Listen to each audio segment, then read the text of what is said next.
this? What do you want to do tonight?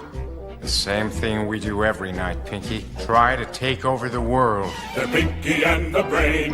Yes, Pinky and the Brain.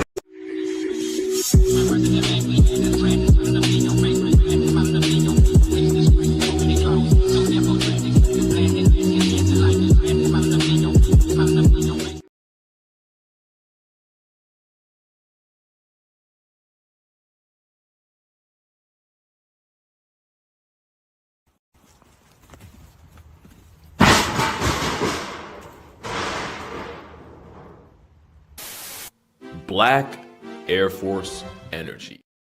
Alright.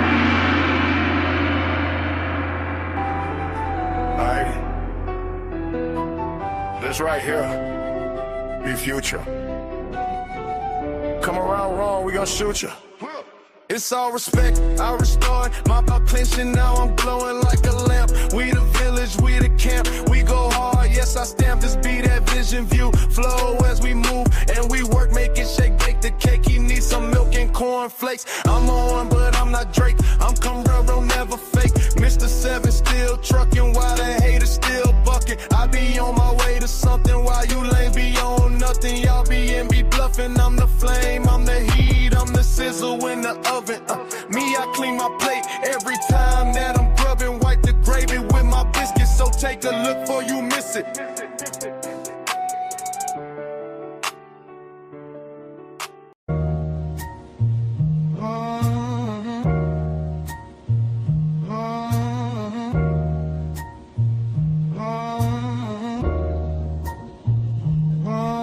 Mr. 7 on the jacket, sharp tongue, I digress. My mic is muted in the system, still they feel me through the stress. Never turn my back on family, on the ones that held me close. I was standing in the crossfire, turn that pressure into growth. You can change the way you move, I won't bend to every trend. Took a hit, kept on pushing, wiped the blood, grabbed the pen. Mr. 7 still here, still here, still here. Yeah. I took a hit, kept on pushing, made the doubt disappear. Never turn my back on those I love, that's etched in my skin. You can change, but I won't, I don't fold, I begin. Mr. 7 still here, still here, still here. Hey, even when my mic is muted, they gon' hear me in the air.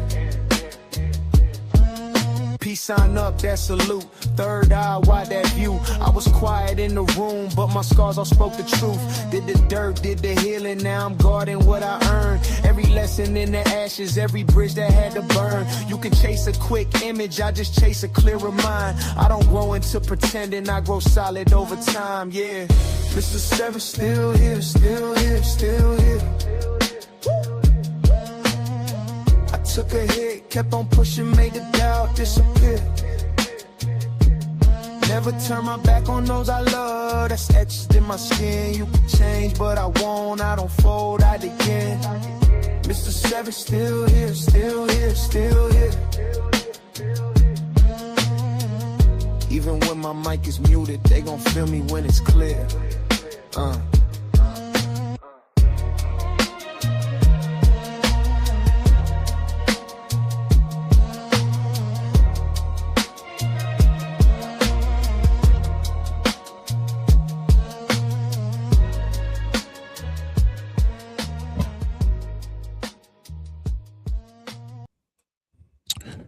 Check 1 2. My check 1 check 1 2 1 2. Much respect to the family. Respect. Let me go ahead and turn this up just a little bit. Let me see what we got on this sound. You know, I just wanted to bring us a nice little chill moment, right?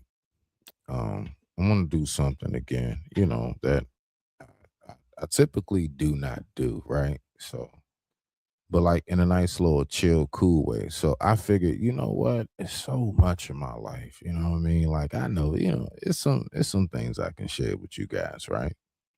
So on this one right here, I don't have not near one video, no videos, no sound effects. Well, maybe a few sound effects in there.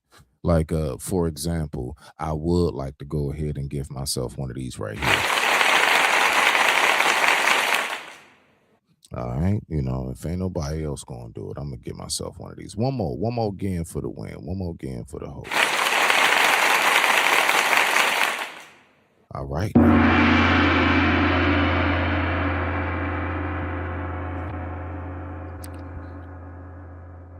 Respect. Welcome back to another episode of Smitty's Corner, aka Lighthouse _301. All right, so what I'm doing on this right here, man, there go that guy right there. There go that guy right there. Look, I'm not everybody else. I ain't got nothing super fancy, but I'll go ahead and I'll play this one for you. Okay, I'm gonna play this one for you because we always know we got to get that man right there. This dude right here, when he pop up in your chat, and if he's one of your moderators, make sure you show him the utmost respect. Why? Because he's a top-notch moderator. I also appreciate you, sir. Everywhere I go, you are basically one of the first, if not the first person to at least acknowledge me and say, "What's up, Smitty?" And I always get that "what up" though. So this one right here for you. Shout out Kojak.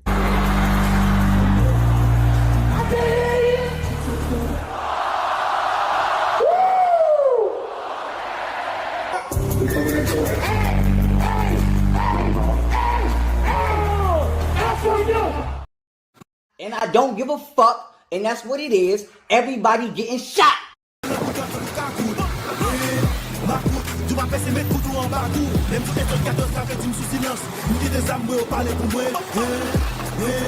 If you was working in there that day, you getting shot.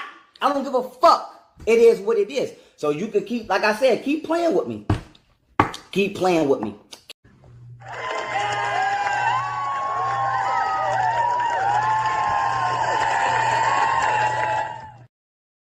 Man, shout out to the family, man. What's going on? My man Coach Jeezy in the building. I appreciate you showing up. What I'm getting ready to do, Kojak, I'm getting ready to do something I normally don't do, right? You know what I'm saying? I'm just going to talk to y'all. What I did was I'm doing something therapeutic. Dead ass, right? But of course, I want to have fun with it. We're going to enjoy ourselves with it, right? Tap in, talk to me about what you may know about certain things I'm talking about and everything else, right? But what I did was I wrote down 20 questions that I'm going to ask myself. And I'm going to answer these questions. And you know something, a lot of this are things that I haven't tapped in on in decades, if not longer, Well, not decades. I've only been alive for decades, right? Not centuries. Ain't that old. So yeah, a lot of this stuff, man, that I'm going to be talking about, man, is going all the way back as far as this picture right here you see with me and my father. Definitely live in paradise. Rest in peace to that great king right there. That man took care of his family. He took care of me and everything else. All right. So yeah, like I said, ain't no videos, ain't no none of that. I just want to talk to y'all. I just want to talk. I ain't going to be up here that long, but, of course, the show can be extended with your contribution of interaction. No dollars needed. Simple interaction keeps the show going. All right, y'all. So let's go ahead and do it. All right. So with that being said, welcome back to another episode of Smitty's Corner, aka Lighthouse _301. All right. Let me get my phone because let me see. The time right now is 11:50 p.m. East Coast Standard Time on this oh so wonderful, what is today? Tuesday. Golly, boy, y'all gotta look. I'm working with it now on this beautiful Tuesday evening. All right, y'all. So what I want to do is I just want to go ahead and get some things going. But before I do, of course, as always, I have to ask you, how was your day? Was your headspace? And how has this day been treating you? Just in case nobody else asked you. Nancy, if you would be oh so kind and go ahead and hit that theme music for me, please, so we can get it going. Oh, there she is with it. Thank you, Nancy. I appreciate it dearly. Okay, everybody. So we're going to go ahead and get it kicked off. We're going to have some fun with this, right? We're going to have some fun, but you also going to get a chance to go ahead and learn a little bit more about your boy Smitty. You know what I'm saying? Now, mind you, I'm making this very clear. No, I didn't write no questions that's too daggone deep or personal, but you know, I wrote some things that I can go ahead and tap in on and give you a good basic premise of, you know what I'm saying, my upbringing, everything else outside of just 2-parent household, right? So let's go ahead and talk for a little bit. All right, y'all. Let's go ahead and do this. Let me go ahead. What's that old saying we used to say when you was parched? Let me wet my whistle. Hold on one second, right? All right, y'all. All right, so I got 20 questions lined up. I got 20 questions lined up for myself. All right, we're gonna have some fun with this one right here. Let me go ahead and let me pull it up. Let me pull it up real quick. My bad. See how unorganized I am. I'm up here thinking it's already in my face and it's not. I gotta go to my files. All right, so let me do this right here. Hold on, I'm going to my files and let me pull this up and boom, boom. All right, y'all. Let's go ahead and do it. Let's go ahead and do it. All right, question number 1. All right, y'all. Question number 1 reads, childhood. What schools did you go to? Elementary, middle, and high school. Okay. All right. Let's start it off nice and basic. I started off, the very first school that I went to was called Cum La Laude. I know, right? It was called Cum La Laude. And that was the, I guess you can say, like preschool daycare I went to, right?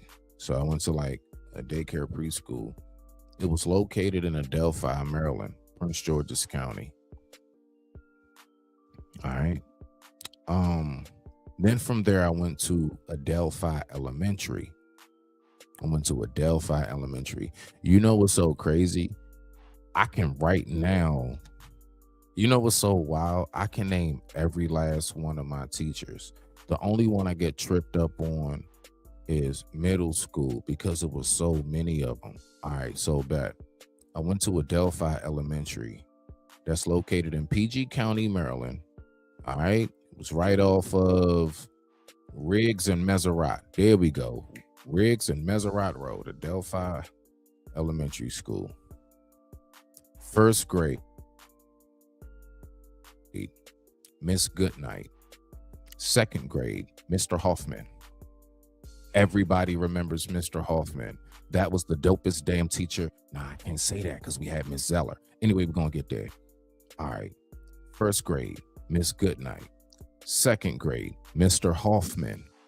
Third grade, Miss Swistak. Miss Swistak was third grade. Fourth grade was Miss Zeller. Miss Zeller was the one that passed out candy if you got a question right. That's right. Remember them little 3-packs of like Smarties and stuff and like bottle caps and things? She stayed with those. Tootsie Rolls, you know, little single Tootsie Rolls. She had a huge jar. And if you got the question right, she would go ahead and give you a piece of candy. That's why Miss Zeller was so dope. Why was Mr. Hoffman in the second grade so dope? This man passed out shark's teeth and fossils. That was our science teacher. This man would give the class an egg carton. I don't know if anybody else remember this. I'm an 80s baby, okay? Look at the picture. You can see it. I'm an 80s baby.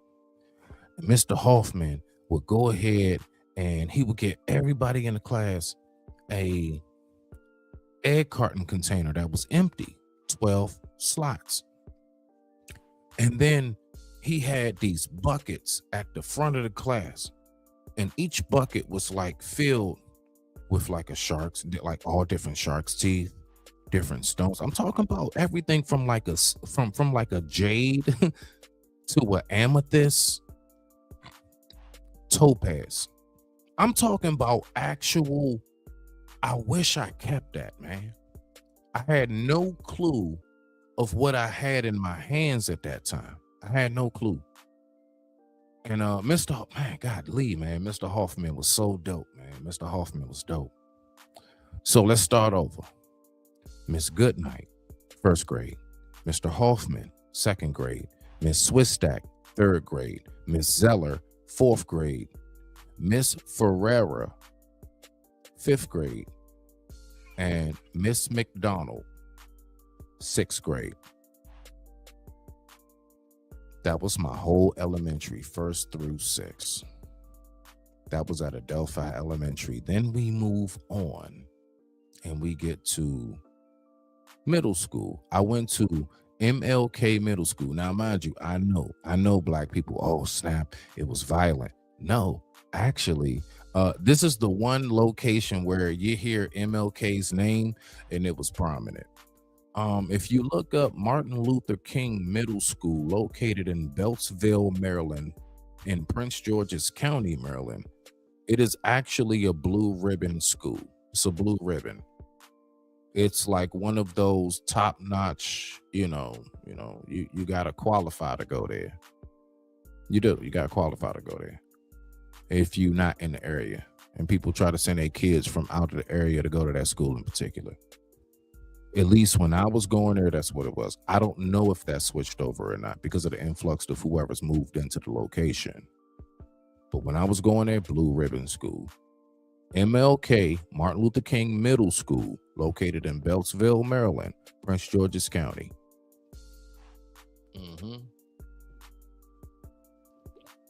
I went to there.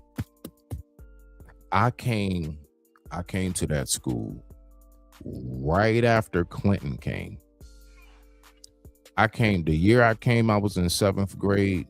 The year before that, Bill Clinton came and spoke at that school. There was a whole big old picture of him and a bunch of the students. And it's crazy because one of my homeboys, Femi, who lived in my neighborhood just like a block down from me, he was in the picture, like one of the big faces in the picture. And I don't know, I think still to this day, I haven't been there in ages. But I remember that. I remember going to that school and it was so damn dope because a lot of my first, I guess you can say, socializing experiences came from there.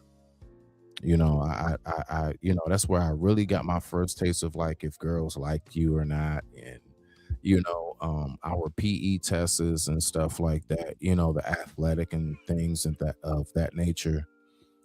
When I was going to school, we still had courses like home ec, tech ed, art, music, things of that nature before they took it out of the schools. I don't know if they put it back in now, but I remember those days. And I remember going to MLK, man. It actually was walking distance from me. It was walking distance. And I could either catch the bus, or if I missed the bus, I could just like kind of cut through my neighborhood and like it's this little like kind of trail. And then you're right in the back of the field of the school. So it was never an issue. I was right behind the school. So that wasn't no problem. Let me see what my man Coach Jeezy's saying. It's just now popping up. I'm sorry if I'm a little late with you. Let me see something here. Sounds like our childhood were the same. Yep, educationally. Then again, we graduated. Oh, okay. Now, hold on. We graduated the same year. Hold on. Did we? Oh, and Bill Clinton is cool as F. Yeah, I got an award from him in '93. Oh, okay. That's what's up.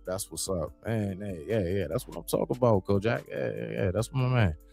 So yeah, like the middle school was like right behind us, right? And I was able to just go back and forth there. So like I'll never forget that, man. I actually really enjoyed that.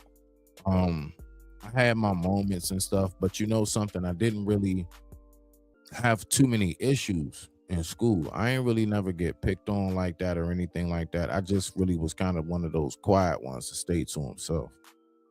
All right, so then now that we move a little forward, let's go to high school, man. All right, so I started off going to Northwood. I went to Northwood because Northwood was actually an alternative school. I went to an alternative school. The original school that I was supposed to go to in my area was called High Point. That's the Eagles, right? High Point. Blue and gold. I didn't go to High Point. I wound up going to Northwood. I went to Northwood for my 9th grade year. Then I got transferred to a school called Edgewood. So I actually That was the only time I've experienced moving from school to school, was when I went from, in my high school years, only in my 9th grade year. 9th grade alone, I was in Northwood. 10th grade through 12th, I went to Edgewood. All right, bet. Why did you switch schools, Smitty? Because they were both affiliated. The reason why? Because I actually, yes, people, I know you. What? You in a wheelchair? No, shut up. Because one, I'm not. But during those days, I was a dope athlete, man. I don't know if y'all are really aware of, like, I'm truly one of those. I'm talking about, like, I'm saying it like real monkey style. And I don't mean that in the sense of like degrading. No, I mean like truly agile. Like agile as shit. Like when I tell you, man, I'm talking about jump, accuracy, pinpoint, I can trajectory wise, move fast, dart quick, very athletic, man. I mean, goodness gracious. It's crazy what I could have done with my athletic ability at once upon a time. Once upon a time, that is, not today. So I went to Edgewood, and the only reason why I went to Edgewood is because I joined the basketball team. So I played for them 10th grade. So I played basketball. So that was the sport that I did play in high school. I did, they didn't have a JV and varsity. They just had the team, right? But we was dope. And we was called the Panthers. That's what we was. We was the Edgewood Panthers. And we, for 3 seasons, I actually have still some of my plaques and trophies and stuff. I'm not camming up. So what I'll do is I'll just take some pictures of these things and go ahead and put it on a post, and you can see it after the show. I'll go ahead and do that much, right? But anyway, I was MVP. I was MVP for 11th grade. No, I was an MVP for 11th grade, not 12th grade. My junior year, I was MVP, and we was monster. What position did you play, Smitty?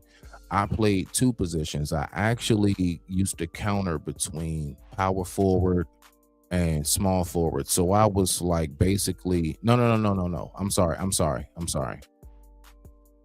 2 and 3. I was shooting guard. I was wingman and small forward. There we go.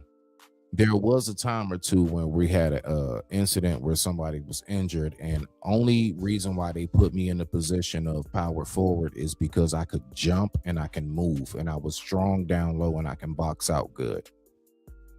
That was the only reason. But other than that, I was not supposed to be down there because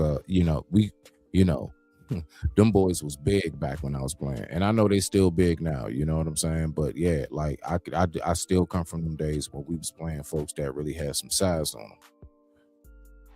So that's what I was doing in high school.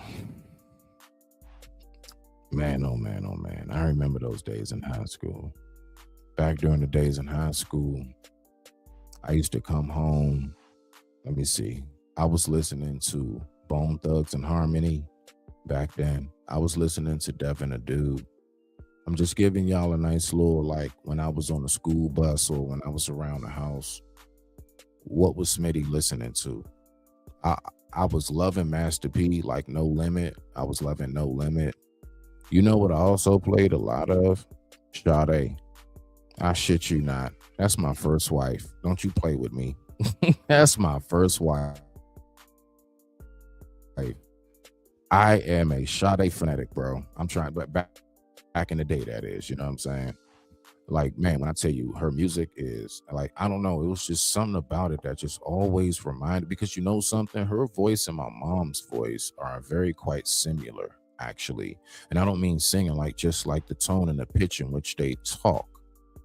My mom sounds like Sade when she's not upset with you, that is, right? Because she'll give you that word. But like mom's, she always reminded me of Sade. I shit you not.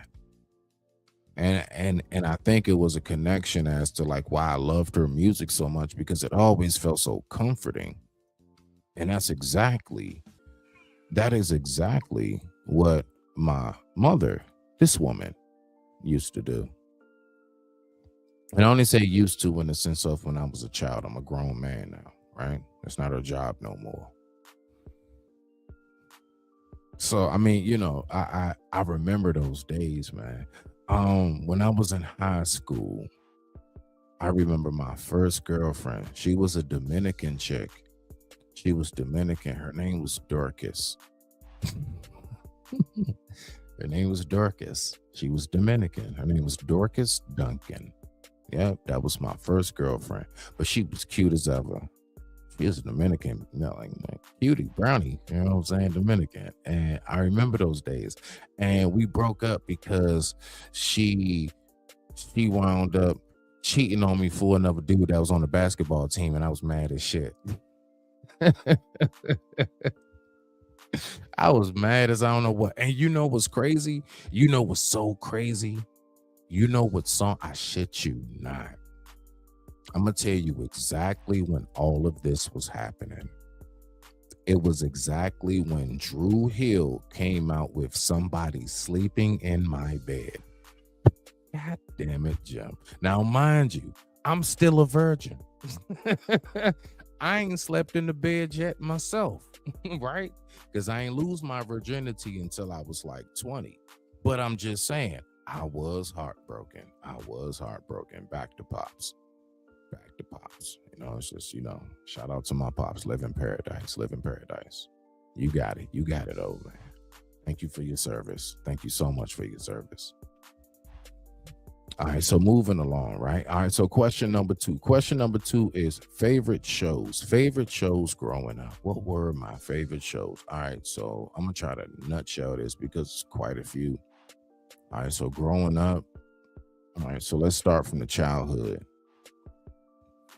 When I was growing up, I used to love,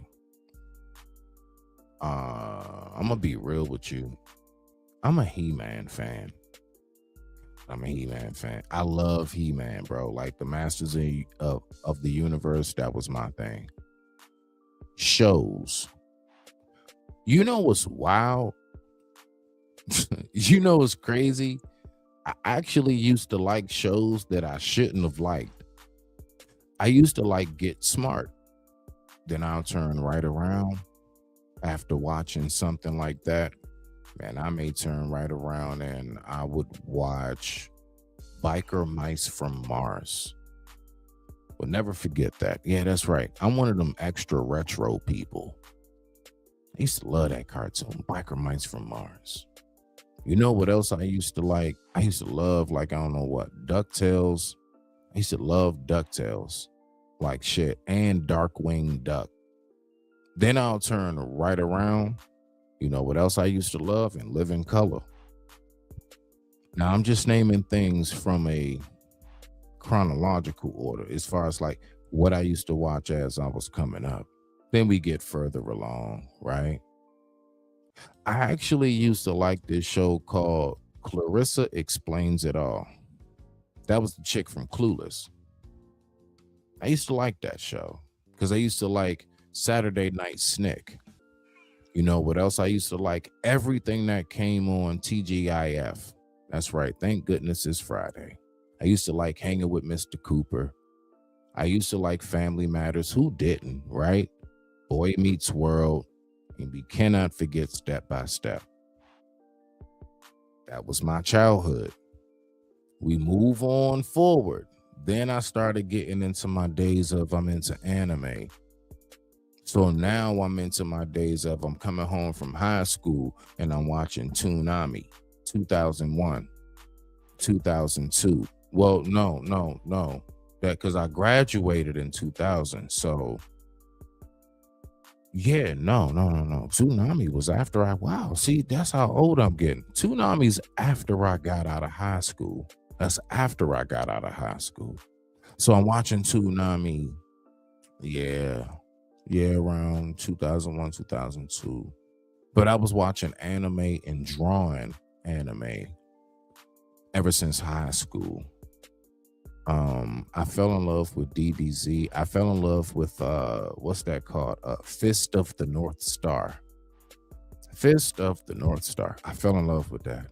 I'm an extra retro head. I'm trying to tell you. I'm home of Teddy Ruxpin and Light Bright. Get your mind right. I need to go ahead and quote that. Home of Teddy Ruxpin and Light Bright. Get your mind right. That's a bar. Let's get it. Anyway.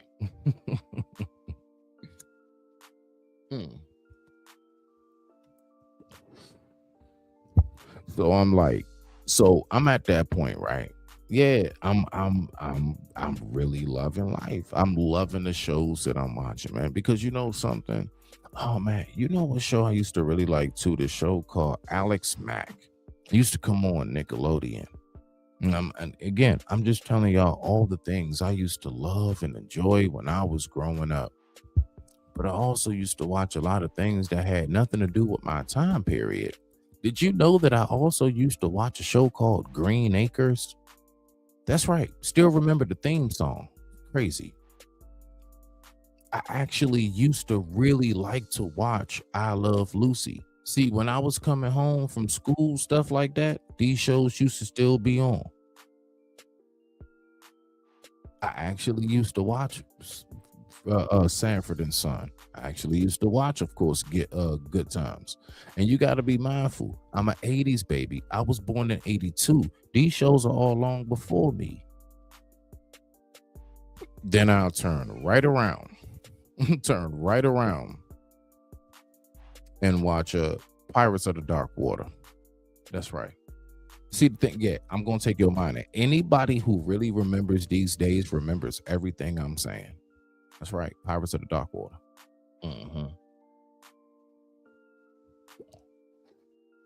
I really used to watch everything. You know, one of my favorite shows, though, to end it off on this one. I shit you not. Now, outside of Muppet Babies, make our dreams come true. Anyway, right? I shit you not. And it's only because this was the one cartoon that actually was exactly how I was as a kid. Bobby's World. I shit you not. Boy, I shit you not.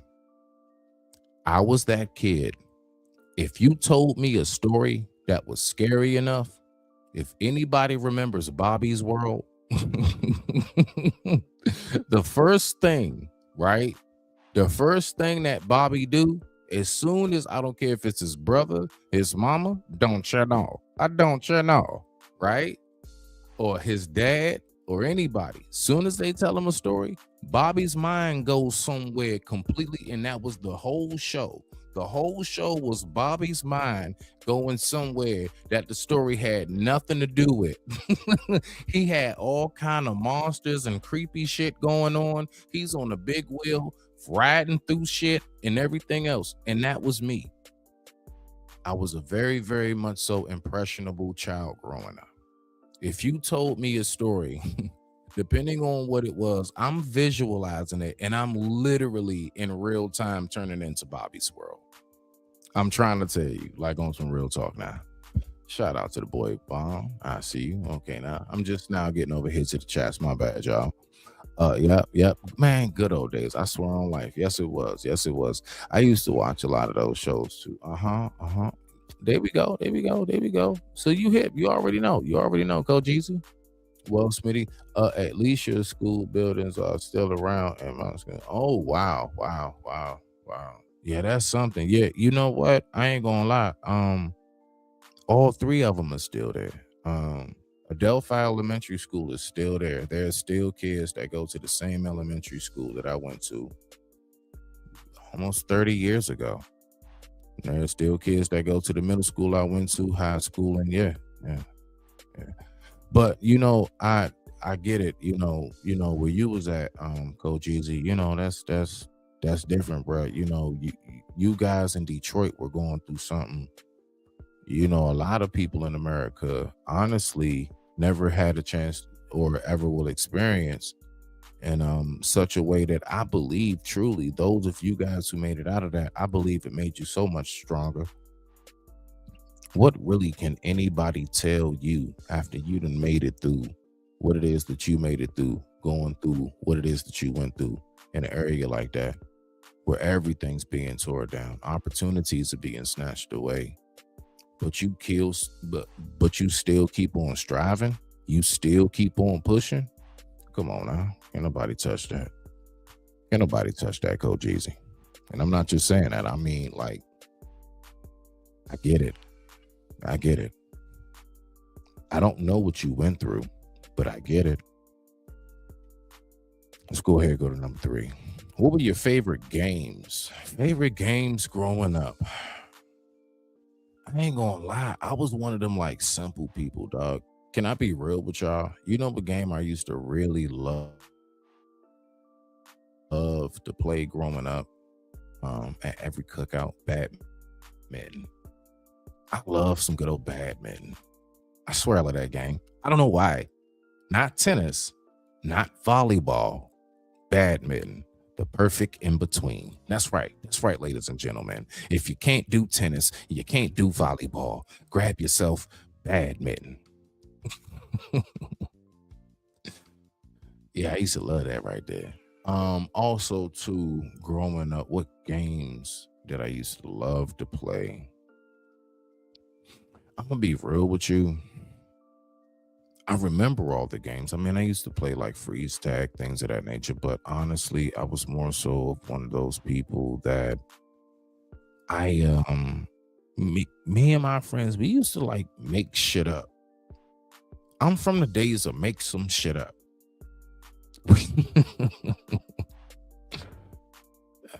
That's what we did.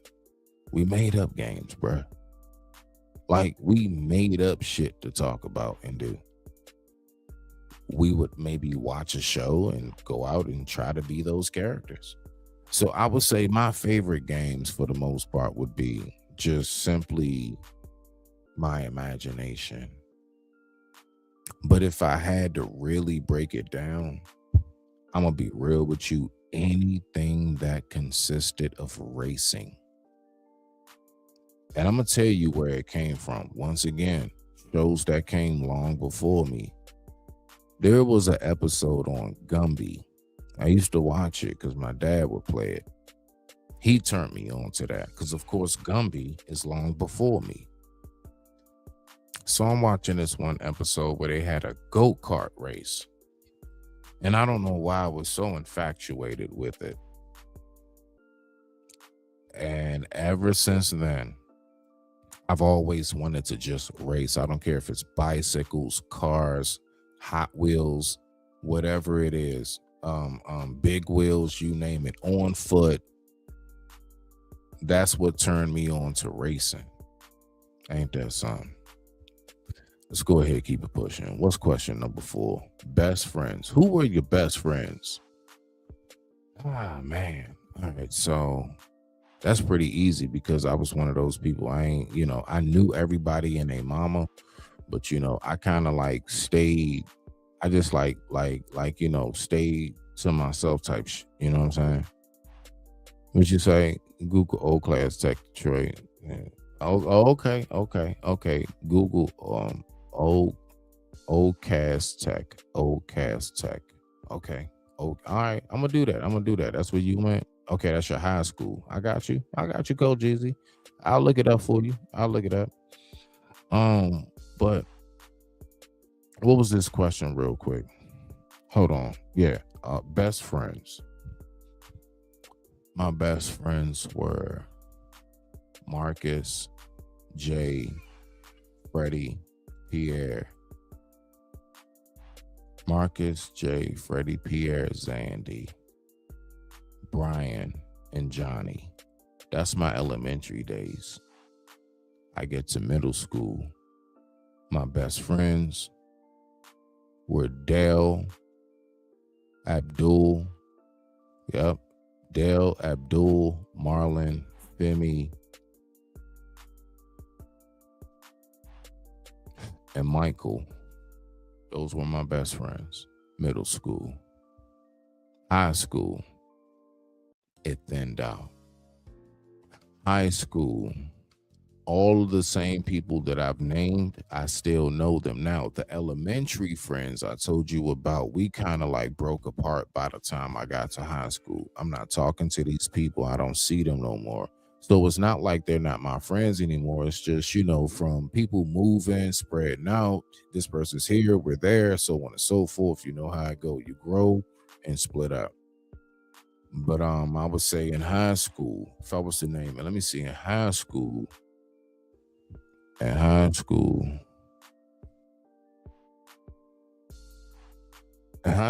even gonna lie, I stayed to myself. I was really very much so alone. In high school, I was really more so on like I was dating, I didn't really have like a best friend in high school. Nah, let me see. Nah, I ain't gonna lie. If I was to say in high school, my best friend probably would have been Marlon. Marlon was my best friend in high school. Yeah. Yeah, if I was to say, yeah. Marlon was my best friend because you know what, matter of fact, Marlon was dating. All right, so my homie Marlon, right? He was dating his girl at the time, Betty, which they actually have kids together. That's actually one of the baby mothers of his, right? Don't ask me about the rest. That ain't my story. So Betty and him were dating when we were in high school. Betty's best friend was named Danielle. And she used to hang out with Betty all the time. So when Betty would hang out with Marlon at his house, which was like on my street, Danielle would go ahead and go to their house and chill with them. Of course, I would go over there and be like Rabbit Ears, the filler, if you want to say, right? Even things out. I had no clue this chick had a crush on me for a long time. And yeah, it's wild because all through the days of high school, me and her never dated. I never approached her like that or nothing. We all just used to hang on some buddy after school chill shit, right? Even if it was flirtatious at times or whatever, little moments here and there, whatever. But it was just some chill shit. It was nothing. Then all of a sudden one day, I graduate high school and I'm walking. I get to my car.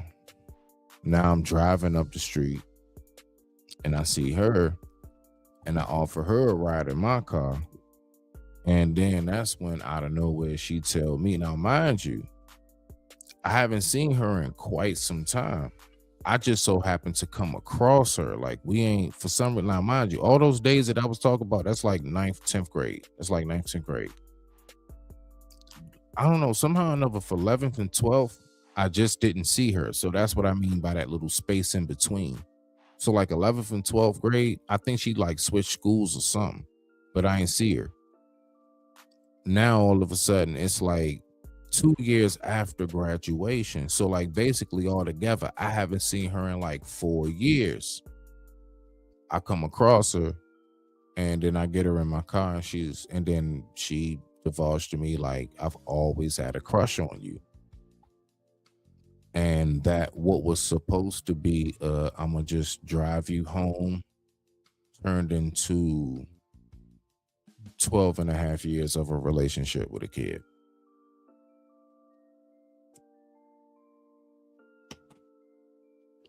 I was thinking I was just about to drive her home.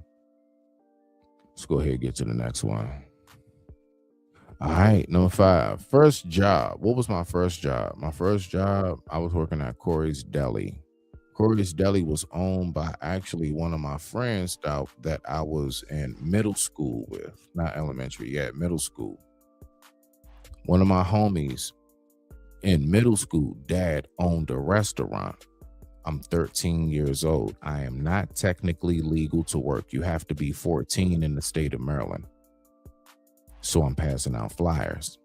I remember those summer days, hot, everything, passing out flyers. But that's my homie's dad. And so you know what I'm saying? Now, mind you, Corey is the name of my homie's little sister that was soon to be.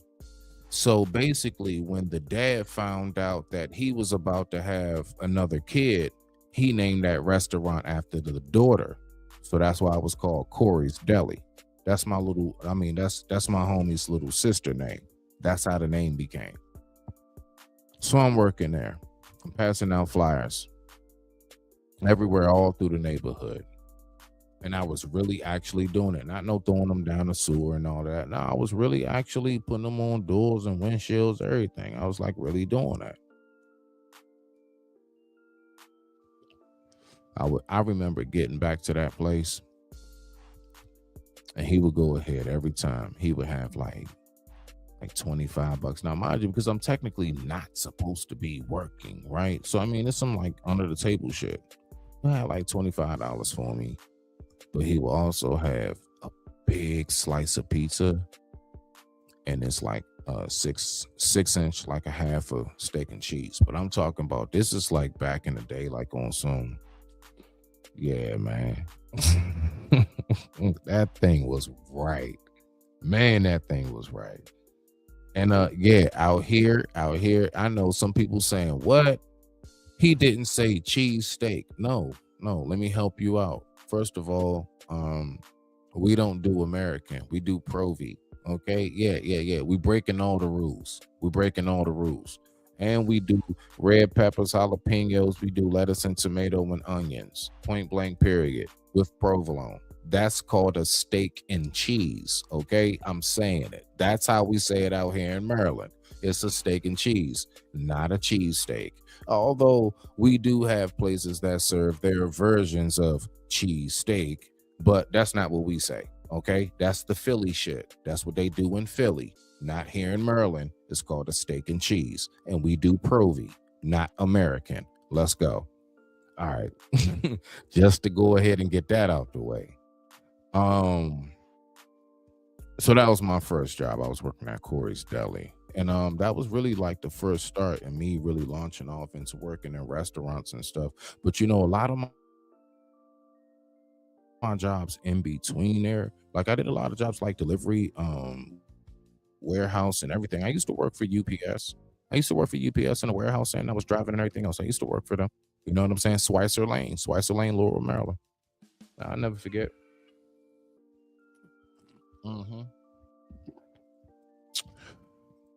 And that was right up the street from where I was living in Beltsville. All right, so let's go ahead and get to the next one. First date. Oh, shit.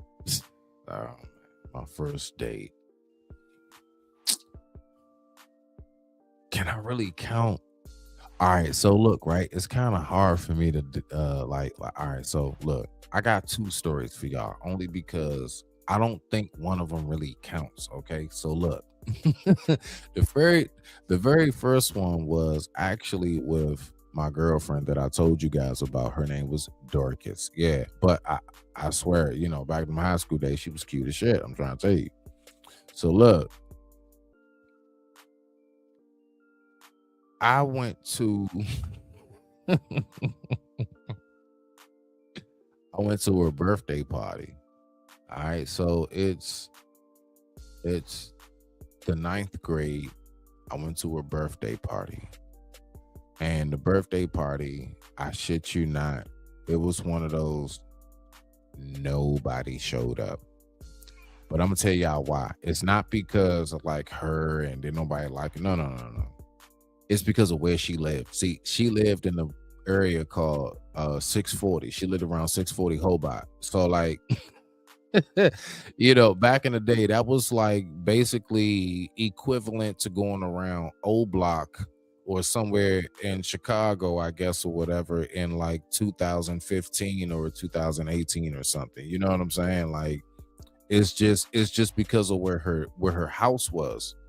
The only reason why my parents, like my mom drove me there. The only reason why she took me is because my grandma's house was like a little bit up the street. Like I say like about 4 or 5 lights up, city lights, like, you know, them city streets. So, you know, it's a little bit of a stretch per light, but like I say like 4 or 5 lights up, literally on Georgia Ave, because 640 is right off Georgia Ave. I'm right off, my people's right off Georgia Ave too, Delafield in Kansas, but I'm like a little bit further up the street. She just a little bit down closer. She closer to Howard. Matter of fact, that's right there, going right there where Howard University is. And 640 is right up the street from there. During a certain, I don't know what it's like now. I ain't been around the way in the brick, so I can't speak on it. I don't speak on it, right? But like during a certain time, wasn't nothing to be played with. So nobody came to the party. I was the only one there.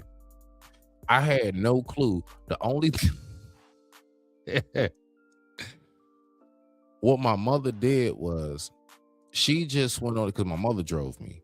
She went on ahead. She just went to my grandma's house and she just stayed there for like, I don't know, like an hour or two. And when she was ready to go, she said, yeah, she drove right down the street, about 4 or 5 lights down the street, made that left off on 640 Kennedy. She off of Kennedy Street, right? Kennedy, that's around 640. So she made that left on Kennedy, right off of Georgia, and she came and picked me up. The reason why I say I can't really say was that my first date, because I wasn't even there long enough, and like we both were looking all stupid and awkward. She was sitting, I'm sitting in the chair. If y'all can picture, I'm sitting in a chair. It's one of them like small, cramped, row houses. The furniture got plastic on it, so everything's squeaking and sweaty ish. You know what I'm saying? And I'm sitting there and she's across the room from me on the couch. She got her birthday dress on. She's waiting for everybody else to show up.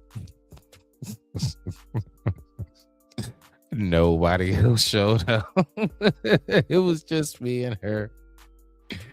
And I wound up, I sat on the couch with her for a little bit and stuff. And I never forget, like, this is back in the day when like things were actually innocent, bro. Like, yeah, I'm saying it. We held hands and,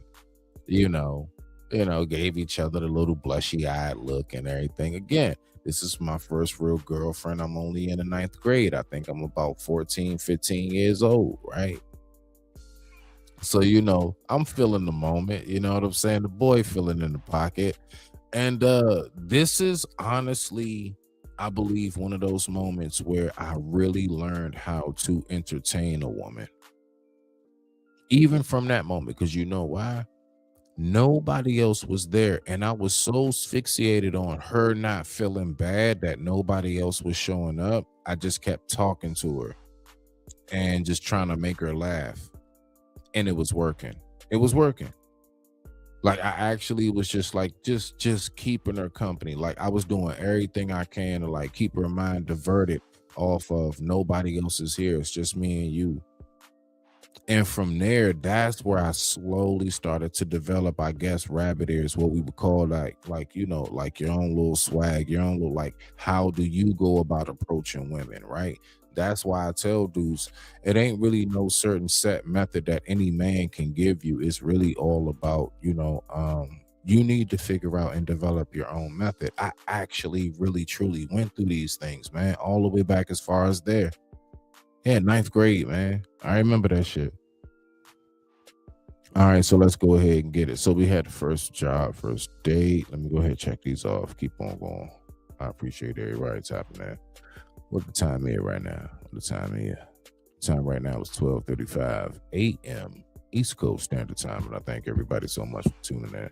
Let's go ahead and get to the next question. The next question is, year that you graduated.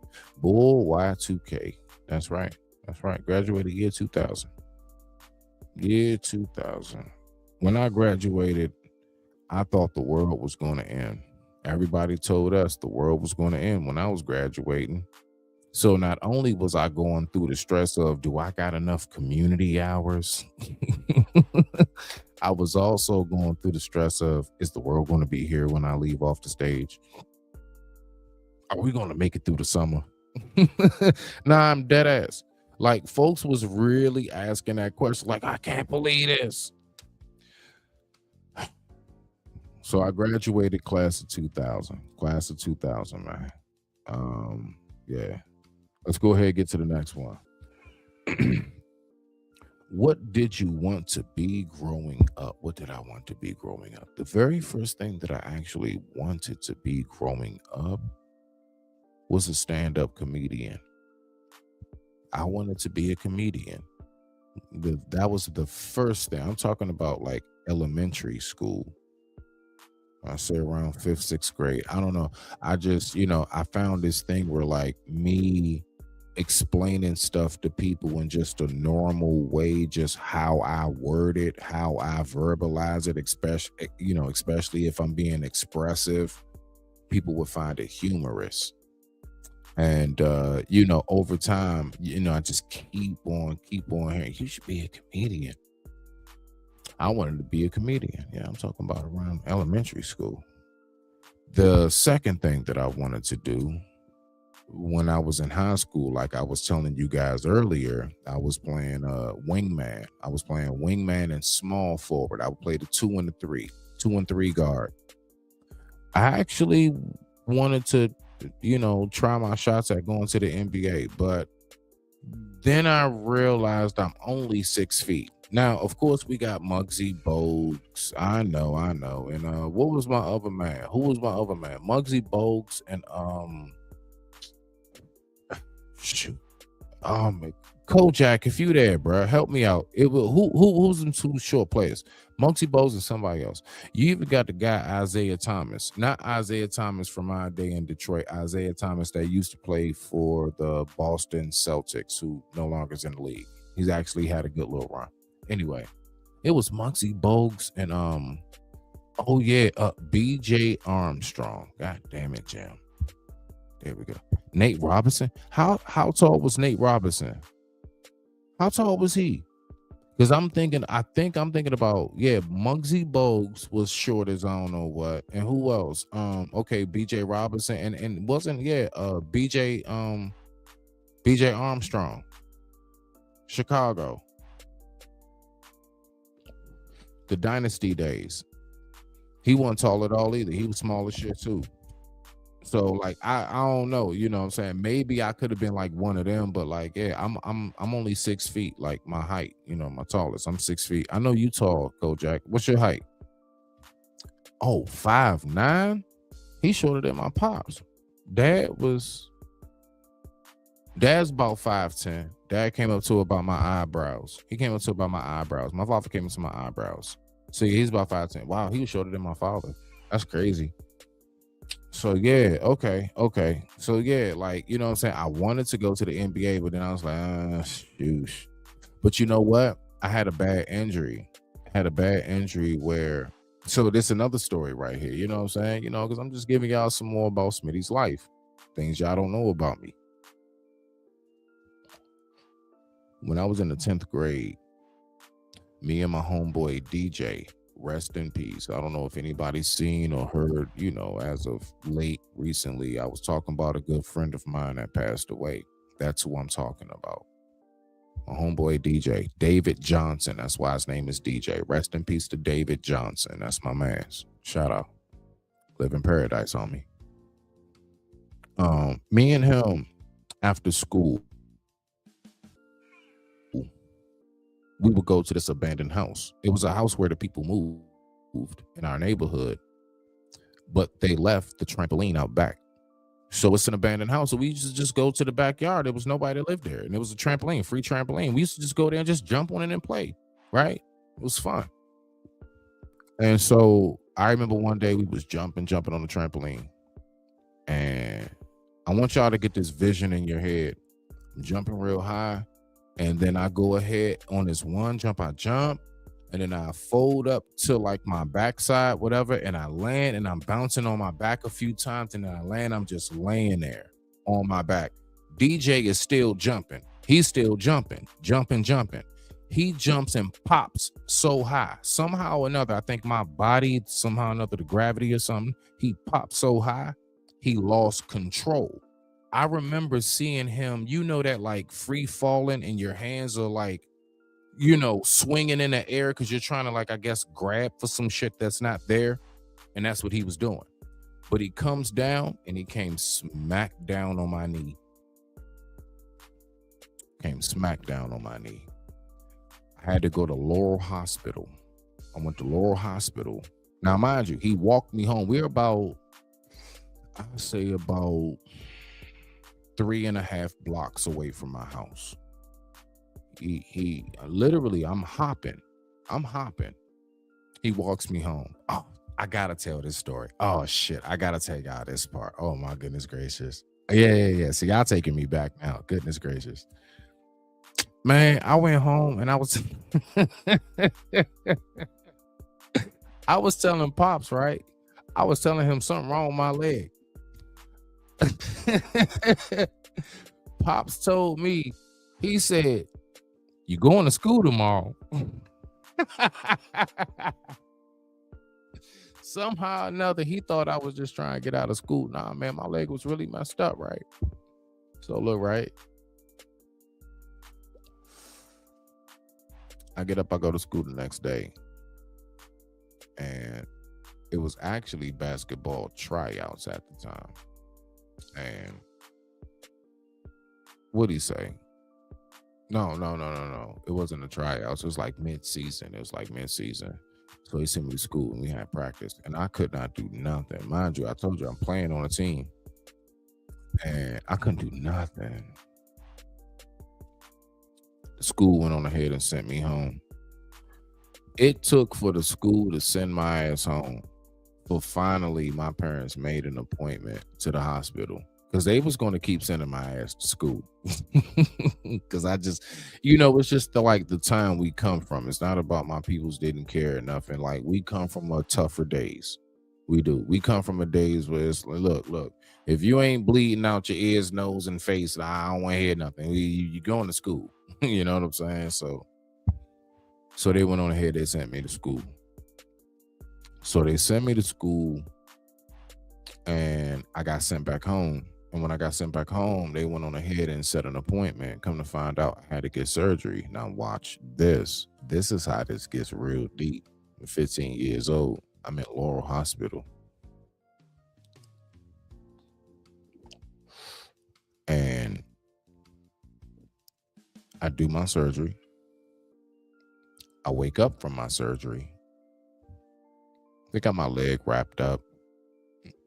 What happened was they did what's that, orthoscopic something surgery, where basically they didn't slice me open. They just because basically I had a bone fragment. It was like swellage. It was fluid.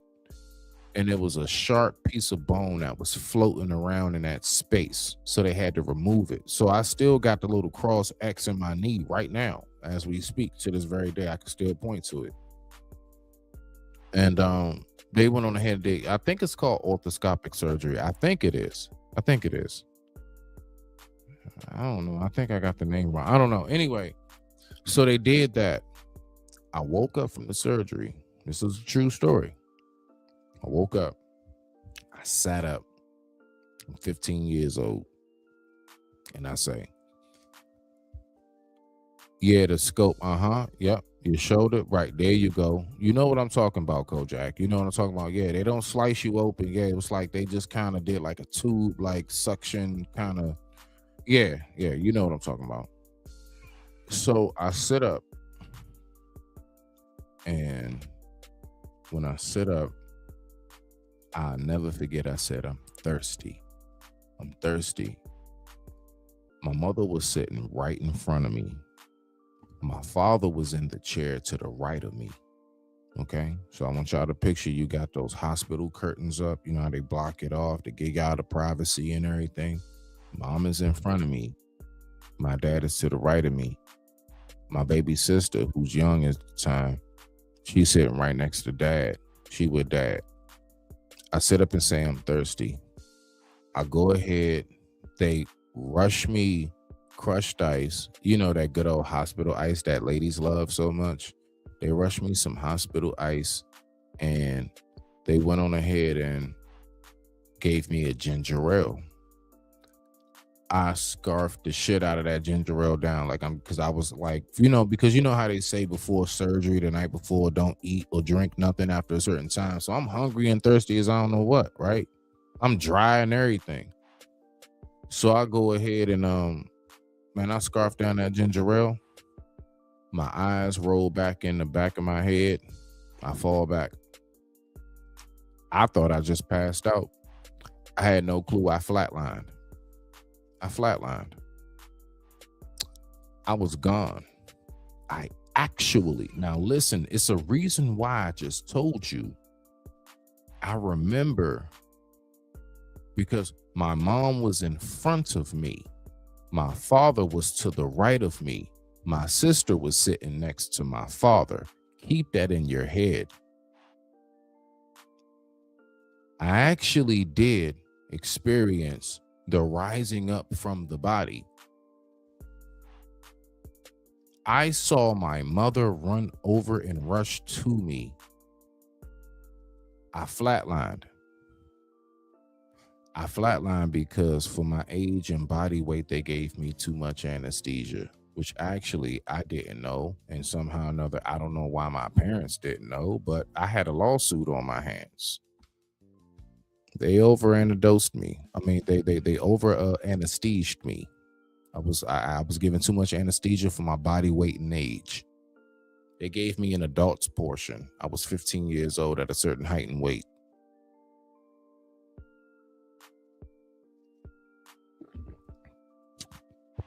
I saw my mother rush over to me. I saw my father stand up and shake me. I saw the doctors grab a defibrillator. There are people who will not believe. Look, I don't share stories like this because most people won't believe you. They're going to think you crazy. I actually saw that. It was so, I guess, I could see every motion and moment happening, but it felt like it was nothing more than moments or seconds. I then all of a sudden just saw blue. Right as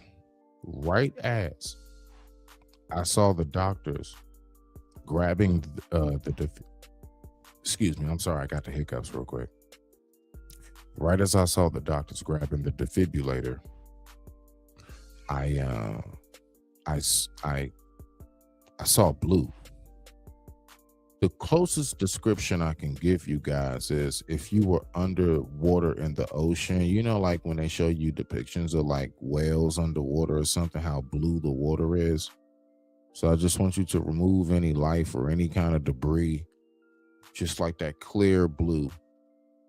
That's what it was. And all I heard was not yet. I come to. And I will never forget that moment.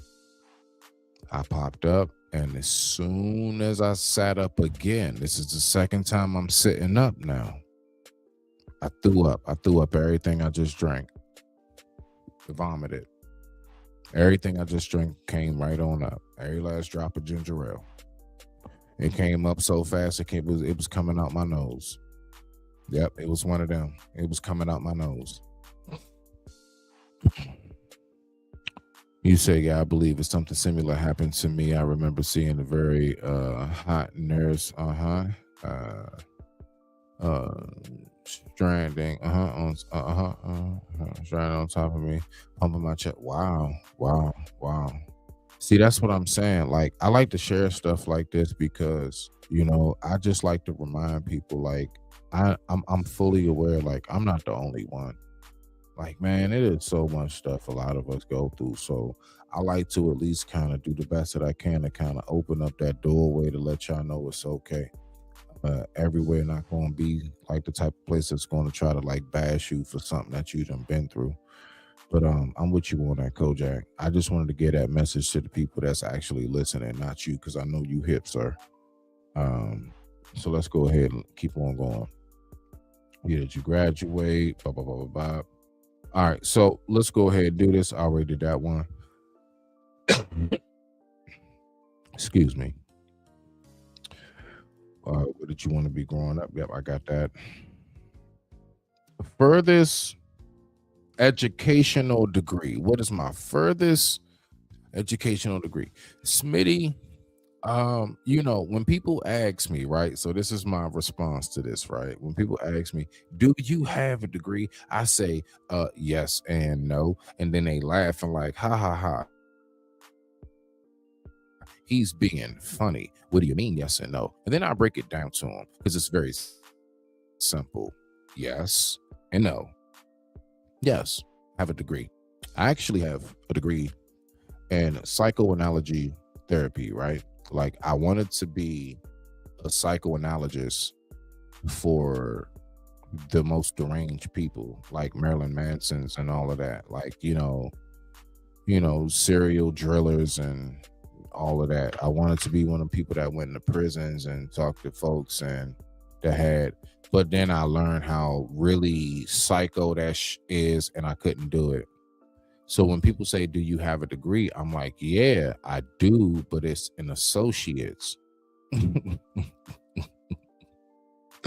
So yeah, if y'all get it. So we all know when anybody says like, yeah, I got an associate's, it's like, that's not a degree. I'm gonna be real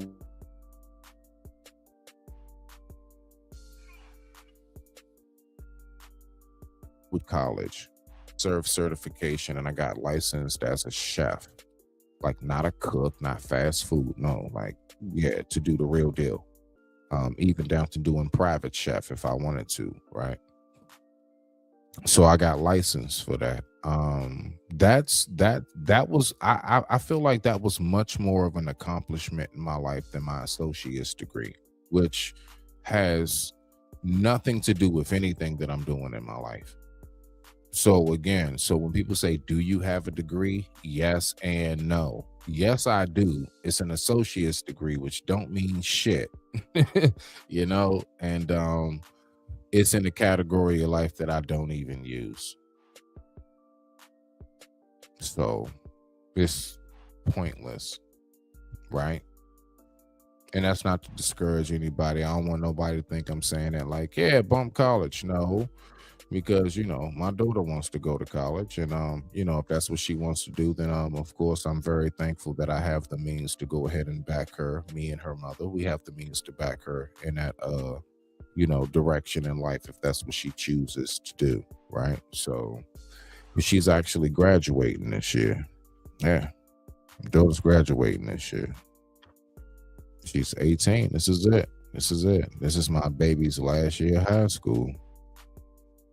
She's done. She is in the world. And I am confident but terrified. And I don't mean in the sense of like that, y'all. I mean like in the sense of like, cause man, it's not how when we were coming up, bro. It's so like things are so weird now. Goodness gracious, it's so weird. And I just, I told my baby, I told her, I said, yeah, I'm telling you, your father's right here. I am praying. Man, oh man. But something, there are a lot of really, really wonderful things that is going on in her day and age now, technological wise and everything. So I do look at like the pluses and everything else. It's just, maybe that's just me talking as a OG. That's all. That's just me talking as an OG. That's just me being ancient with it. So y'all don't mind me. All right. I guess I'm just stuck back where I was once upon a time, man. Oh man, thank you, Kojak. Yeah, man. She this is her graduation year. It's her graduation year. So proud dad, man. I'm proud dad. It's just it gotta sink in. It has to sink in, bro. If you guys go back and look at any of my other lives when I'm actually cammed up, I know you guys have seen that picture in the background with her on my shoulders. She was right around the age that you see my dad holding me right here. That's my dad holding me. She was right around, you know what I'm saying? Like how it flips. And it's like, it, you know, when certain things start happening in your life at a certain age, man, you just start really recognizing like how, like, wow, man, like time really is going. Like it really actually is moving, man. You know? Yeah, it man, it's a lot of stuff that'll hit you. And you would think that you actually have been preparing yourself for it. And then the time actually arises. And I think it's the overwhelmment of the actual event that has taken place, of that transition of change, that in spite of everything that you think that you prepared yourself for, it's overwhelming. It's like, wow, we really here. Like we're really, like even my father not being here. Y'all have no idea, like I said, how many times, man, like this dude always bounced back. Y'all just don't get it. You weren't here for all the times he went back and forth to the hospital and came home. Some, you know, visits were longer than others. Had to hold him a little bit longer just to make sure, whatever. But he always came home. And one day, Dad ain't come home. One day, Dad did not come home. Like, you know what I'm saying? And it's like, again, how I say, like, he prepared me so much for everything that was going to go on and take place. But when it actually happened, when I actually heard my mother say to me over the phone, because she was there when it happened, she was next to her husband when it happened. Dad's gone. It took a brick for that to sink in. It took a minute. That's actually like sit. It's like slowly it's sitting in, like he's actually, like I actually can't call his phone on. So let's go ahead. Let's move to the next one. Reeves back. All right, y'all. So that was my furthest line of education. Basically, I have some college, and then I went on ahead and I got certified to become a chef, and that's what I've been throughout majority of my professional career as an adult. All right, y'all. Let me see. Let's go to the next one. If you could name the scariest moment of your life, what would that be? The scariest moment of my life. Scariest moment.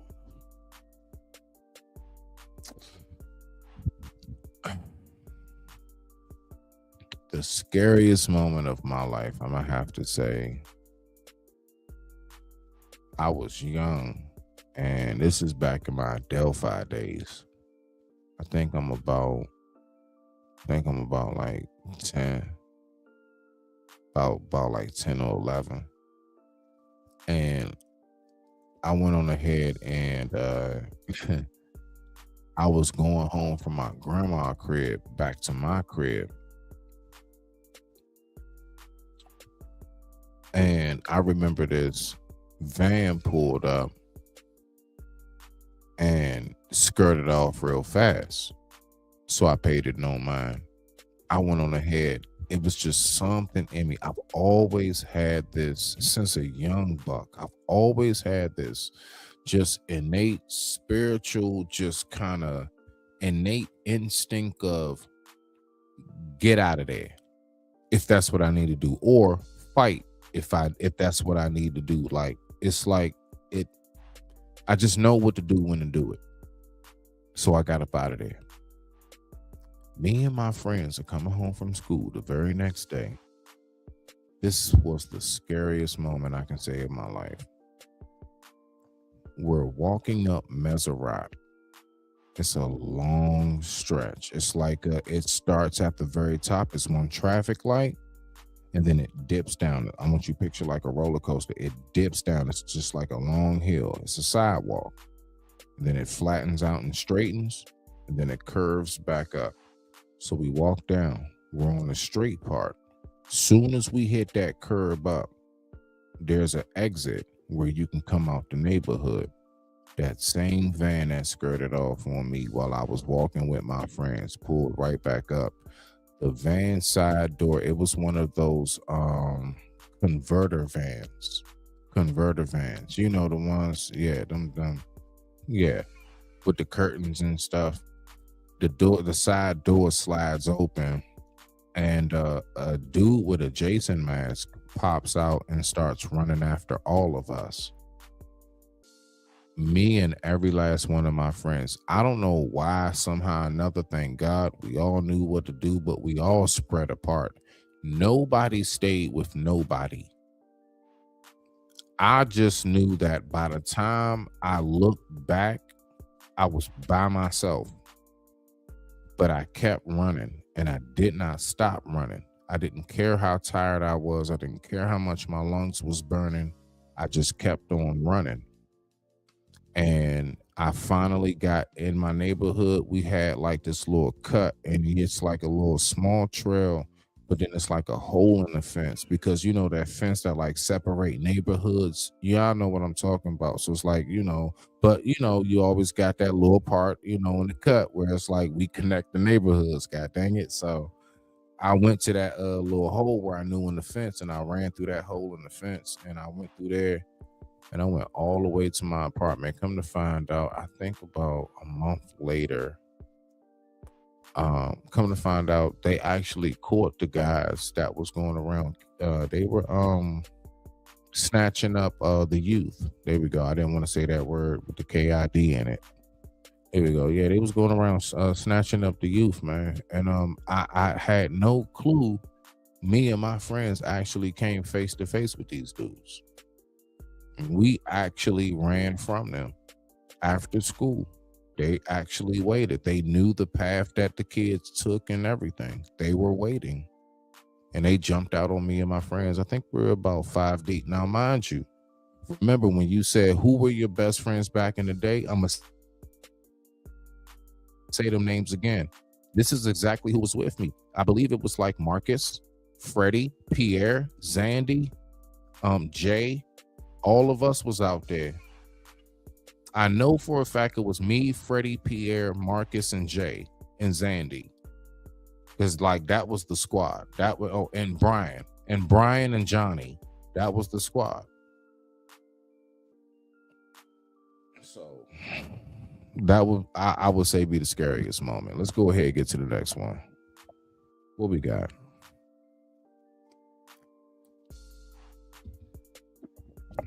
Okay, now. Thank you. I just had to take a quick sip. What was the best moment of your life?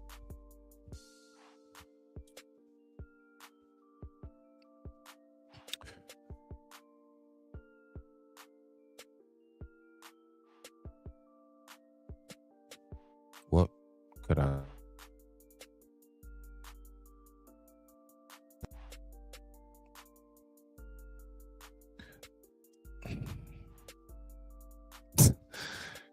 Something came to head. I got to laughing.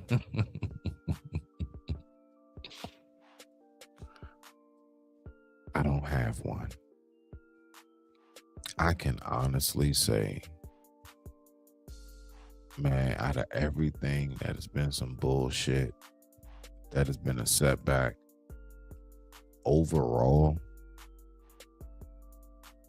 if I even began to try to tell you what was the best moment,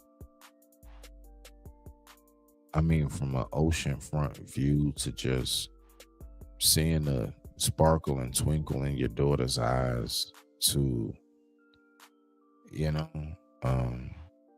just that moment when you're around your family for a reunion and everybody's together again. I couldn't even begin to tell you which one. So all I'm gonna say is that I've had so many awesome moments. Shit, man, that's too tough. That's too tough. So I'm gonna skip that one. If you all have a favorite moment, you can type it in there. All right, so let's go ahead and get to this one. So we are on 11. Like I said, it's 20 questions. We're on 11. All right. What was the best? No. We're on 12. Okay, 12. My bad. Yeah, let me mark that out. We're on 12. Who was your biggest influence?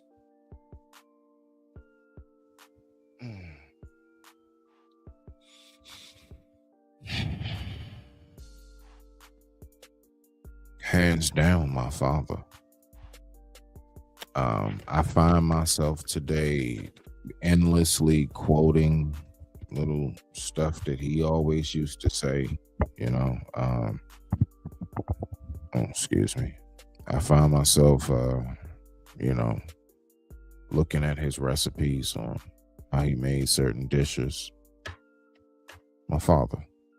End of message. 13. Favorite superhero. My favorite superhero. All right, Kojak, you can come for me if you want to. I don't know. Or maybe we on the same page, but Bruce Wayne. Batman. And it's not just, it's not about an outfit thing or whatever. It's because he actually is a regular human who can stand up with actual people who have powers. So if I was to say my favorite superhero, that would be Batman. Now that's DC. Okay, I know. Well, who's your favorite on Marvel, Smitty? That's tough. But if I had to go ahead and pick one, I gotta stick with my man Frank Castle. Yes, the Punisher. So in Marvel, my favorite is the Punisher. DC, my favorite is Batman. Let's keep on rocking out. Longest relationship. My longest relationship was 12 and a half years with the mother of my child. Shout out to her, right? Out of respect, that is, because we don't do no bashing and talking down on people who, are connected to someone whom you love. So if I love my daughter and she loves her mother, that's just a message for the people who may not know that that's how that's supposed to be. But let's keep rocking out. All right. 12 and a half years was the longest.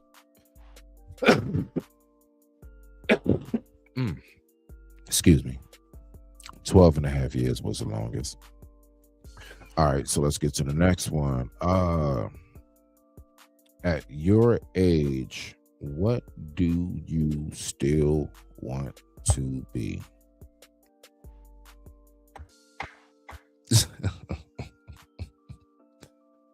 I know some people might get on me about this, but I don't know, dog. At my age, I'm 43. And with everything I see going on out here, the only thing I want to be is healthy. I'm going to be real with you, because if I'm healthy, I can get in, whatever else I want to get done. I am a lot more focused on health than anything else. So what do I want to be at this point? Healthy. I want to be healthy. I want to be, be vibrant. All right, y'all. Let's go ahead and get to the next one. If you could, hold on. Let me bring this closer because I can't see. If you could tell the younger you, I like this one. If you could tell the younger you anything, what would it be? If I could tell the younger me anything, what would it be?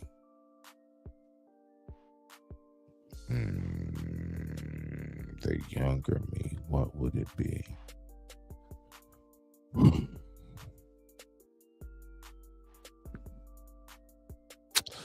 Yeah, okay. Guard your feelings. Because I'm somebody, I care too much. I believe majority of my mistakes has been caring too much. Like, actually, a lot of times where I've gone through certain things I've gone through and everything, you know, it's primarily because I cared too much, and it got me burnt in the process. And I'm talking about like friendships, business, partnerships, relationship wise, everything. Like, if it's one thing I would tell the younger me is basically, in a nutshell, do not care as much as you want to. No matter how much you want, I know it's going to hurt. You're going to want to care because you were designed and built to care, but don't. That's what I would tell myself. I believe that would have saved me from a whole lot more if I was to be honest with myself. Let's go ahead and get to the next one. If you could change, if you could choose, if you could choose how you would pass away, how would you pass away? I'm gonna be real with you. Jeez, that's a harsh question, Smitty. Yeah, but you wrote it down, nigga. Okay, I'll answer it. I would say peaceful. Peaceful. I am not about I am not about to give no description, right? On like a specific, like, I'd rather be this than that. Nah, we ain't about to do that. Peaceful. That's how I hope I can go. Peaceful. All right, let's go ahead and keep it rocking out. Question number 19. What is your favorite food? What is my favorite food? I have an affinity for, I'm gonna be real with you. I got an affinity for Caribbean and Latin food. I love everything from a good old, goat and rice dish with some vegetables all the way down to some pupusa and everything else. I like Spanish and Caribbean food. That's, I would say, I have a love for. I love Spanish and Caribbean food. All right, bet. Let's go ahead and get to the next one. Number 20. All right. If you had $1 million, Smitty, what would you do with it? What would you do with $1 million if you had it?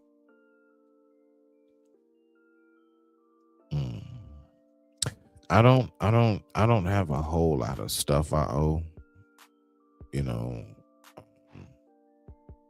I think I would go through and make sure I'm completely straight, whatever credit, whatever, anything.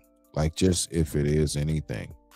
Because I don't do a lot of borrowing. I usually pay for stuff. So, but I would go through and make sure I'm financially good credit wise, right? And the reason why is because I would take 200,000 and I'll just put that aside for my kid as far as like a CD, something I can grow. And she can just, it'll grow. I'll put that aside for her. But she 18 now. But I'm just saying, as far as she was younger, right? Back then. Now she 18 now. So I would give her like 200,000. But I would take the rest of that money and I would do every last bit of information that I could to figure out how do I flip what I have into double. I'll be real with you. Like, I'm not going to sit up here and act like I'm not going to have a special meal and celebrate or get myself a couple nice new things. I'm going to get myself something, right? But overall, the bulk of that money, I am going to try to figure out how can I see to it. Excuse me. How can I see to it that I never have to worry about this money running out ever again? how can I put myself in a position where I'm making this money in my sleep? That's what I would do. So that my entire mission will be built upon trying to figure out how can I invest this money. That's what I would do, to be quite honest with you. So yeah, that's just, and a 4-hour bonus question. 4-hour bonus question. All right. Smitty, what is a deep, dark secret that most people don't know about you? Nah, y'all know I ain't going that damn far. I'll play along. I'm gonna play along. What is it? What would I? Sheesh. What's a deep, dark secret about me? A deep, dark secret about me that I've never told anybody.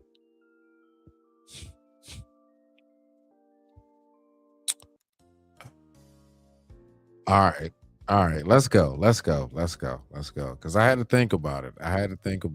If I wanted to say it or not. All right, I'm gonna say it. A deep, dark secret about me that most people don't know about is I actually was scared to sleep by myself until I was like 15.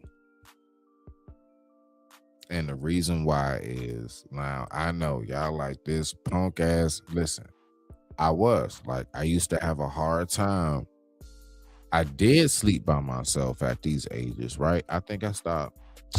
My parents kicked me out the room and I wasn't able to go in there like until, after I'll say 10 years old, 8-10 years old, man. Yeah, about 10 years old. Like they was real. I'm talking about like full-fledged, like they locked the door on me. I used to have some dreams that it used to bother the shit out of me. And I didn't want to sleep by myself. So I'm gonna say I was truly having a hard time sleeping in my room by myself for quite some time. And it took me a while. I'm talking about being comfortable, because what I would do is like go out in the living room. Excuse me. I would go out in the living room. So, in case y'all wonder, what would you do? I'd go out in the living room, turn the TV on, and sleep on the couch or something. Because I didn't have a TV in my room at the time. I didn't have a TV. I come from them days, right? Everybody didn't have a TV in their room. So I go out to the living room and watch TV. And I would have the TV on just so I can go to sleep. So that's what I mean by like, I had a hard time just like going in my room and going to sleep, because I don't know, bro. For a minute, I felt like when I go in my room and I go to sleep, I'm going to experience certain things when I fall asleep that I'm not going to want to experience. And I mean like on some real, like otherworldly shit. Like otherworldly. Like really, truly, like on some the characters from Inuyasha type shit. Like I'm not playing, and I'm not saying that literally, but like I'm like really just some like, what is this I'm experiencing right now? Like, one thing I've always used to experience in my dreams, they used to bother the shit out of me. Somehow or another, I always would be on the ground. There'd be different motions and things going on. I wound up somehow or another in space. And I always knew it was space because, like, if anybody's seen like that Red Bull from the space shuttle, from the moon drop, you know, the person that skydived on that. It's almost like that. And I would be lit, like everything around me is black. I can see like starish, like formations and all of that. And then I would go down, all the way down, all the way down. And I will finally hit water. And I don't know what it is about my dreams, but a lot of them consist of murky water. And I'm talking about I can walk. Now I want you to picture, I can walk. I'm actually walking on the bottom of the water in like a water-like motion, slow, you know, but it's murky. And you can see, like if you look up, you can see the top, but it's like, it's one of those, it looks as if like it has to be at least about, I don't know, about like, you know, about 50 feet up or so, like deep, like nice and deep, like real deep, like local Chesapeake Bay, something deep, like sea deep. You can see the top of the water, but it's real deep, but it's slightly murky. And I always would wound up rushing out of the water because there's something huge coming towards me. I get out the water. I can't tell you how many dreams of fish with large teeth that fly in my dreams I've seen. It's fish with large teeth that fly. I can't explain it. Something crazy, something weird. I know, right? But that was something that I've definitely experienced. And so it's always bothered me because I'm trying to figure out what is this connection between a high height of space, this long drop down, the murky water, the land mass, the different scenery, and fish flying. It's not every dream, but it's that's the one reoccurring dream that I can say I've had multiple times since I was young all the way up to my adult age that I've actually been able to track. You know, because most of us, if we know, you know, most of us don't even remember our dreams. And it'd be like really, it'd be something different. We don't even be remembering our dreams, you know? So it'd be crazy. But yeah, I wanted to take the time and talk to you guys and just, you know what I'm saying, just kind of kick it with you and cool it with you. And I appreciate everybody coming through here. So what I'm gonna do is I'm gonna go ahead and rock out with some music. We're gonna go ahead and get up out of here. I appreciate everybody for tuning in. Much respect to the family. And everybody have a good one.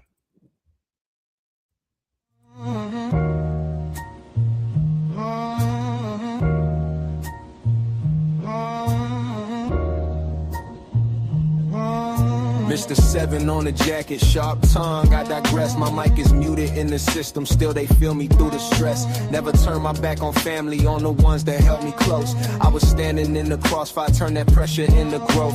You can change the way you move, I won't bend to every trend. Took a hit, kept on pushing, wiped the blood, grabbed the pen. Mr. 7 still here, still here, still here. Yeah. I took a hit, kept on pushing, made the doubt disappear. Never turn my back on those I love, that's etched in my skin. You can change, but I won't, I don't fold, I begin. Mr. 7 still here, still here, still here. Hey, even when my mic is muted, they gon' hear me in the air. Peace sign up, that salute. Third eye, wide that view. I was quiet in the room, but my scars all spoke the truth. Did the dirt, did the healing, now I'm guarding what I earned. Every lesson in the ashes, every bridge that had to burn. You can chase a quick image, I just chase a clearer mind. I don't grow into pretending, I grow solid over time, yeah. Mr. Seven still here, still here, still here.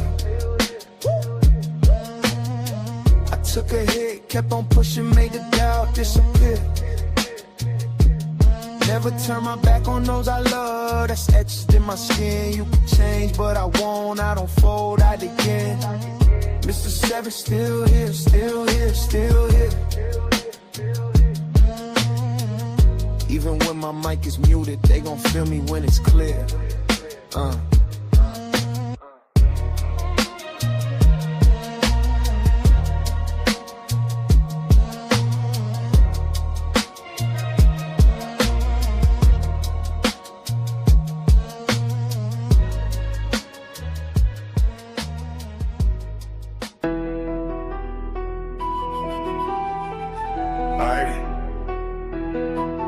This right here, be future. Come around wrong, we gon' shoot ya. It's all respect, I restored my clenching, now I'm glowing like a lamp. We the village, we the camp, we go hard, yes I stamp this beat, that vision view. Flow as we move, and we work, make it shake, bake the cake. He needs some milk and cornflakes. I'm on, but I'm not Drake, I'm Camaro, never fake. Mr. Seven still trucking, while the haters still bucking. I be on my way to something, while you lame be on nothing. Y'all be bluffing, I'm the flame, I'm the heat, I'm the sizzle in the oven. Me, I clean my plate every time that I'm grubbing. Wipe the gravy with my biscuits, so take a look before you miss it.